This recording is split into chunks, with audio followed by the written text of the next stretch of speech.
redirecting his gaze to the impressive mansion that lay behind them. As I have mentioned before, not only do I own a sizable portion of the corporation that employs you, but I also possess an arsenal of contacts with quite a bit of influence of their own. That is why you are here today, gentlemen. It took some doing, but I have wrangled myself the position of sole judge regarding your fates. Mr. Transport drank his gin a bit more enthusiastically, determined to see the bottom of the glass if it would be his last. On one hand, you two allowed my daughter, either through action or stupidity, to escape in a truly idiotic attempt to rescue her friend. The fact that she isn't dead or being held captive somewhere could be taken as testament to a kind of divine plan. But, on the other hand, Alice has returned from Lander with happiness in her eyes, and a measure of pluck that is reminiscent of her mother. She has flourished there, and it is you two that I have to thank for putting her in the program. It seemed Mr. Adair was going to skirt over the fact that he had strong-armed them into that decision, a skirting neither of the captive men was inclined to bring to his attention. So, after considerable thought, I have reached a verdict regarding you two, Mr. Adair said. I am willing to overlook the lapse in judgment you showed, and reinstate you in your post as guardians. However, I offer you this on one condition. Name it, Mr. Numbers said.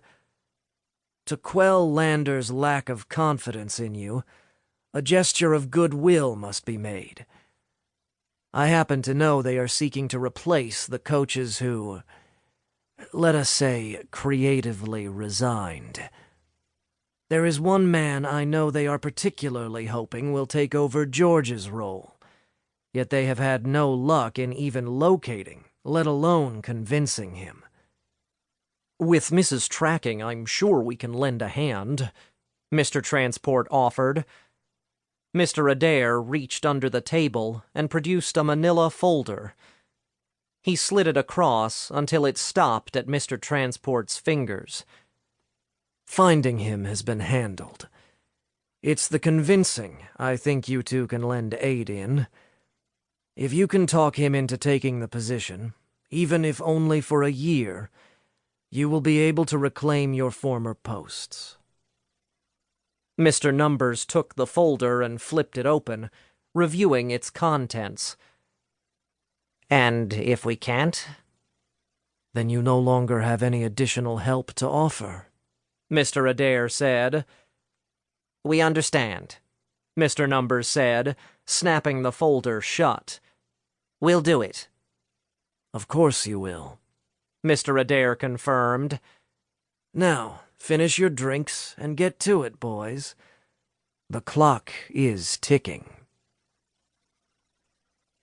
The elves clustered together, their ravaged ranks quickly dividing into scouts, lookouts, and defenders as their leader racked his head for a plan. Elster High Range, known as Elmer in the world outside, pushed a hand past the pasted-on ear and through his disheveled hair. He couldn't believe the way they'd swept through his troops, executing traps like they were 5 moves ahead, and striking with such inhuman precision. When he'd taken over this role, Elmer had been told his predecessor had been a master of strategy, but he'd never really believed it. That was why he'd refused to yield his role as leader when the man had returned for the summer. That was why he'd been unfazed when the man took up the mantle as leader of the orcs. And that, in truth, was why he was losing so badly today.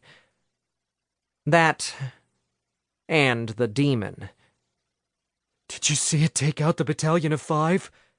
His troops were whispering, and he didn't blame them. Practicality aside, a monster like what they had seen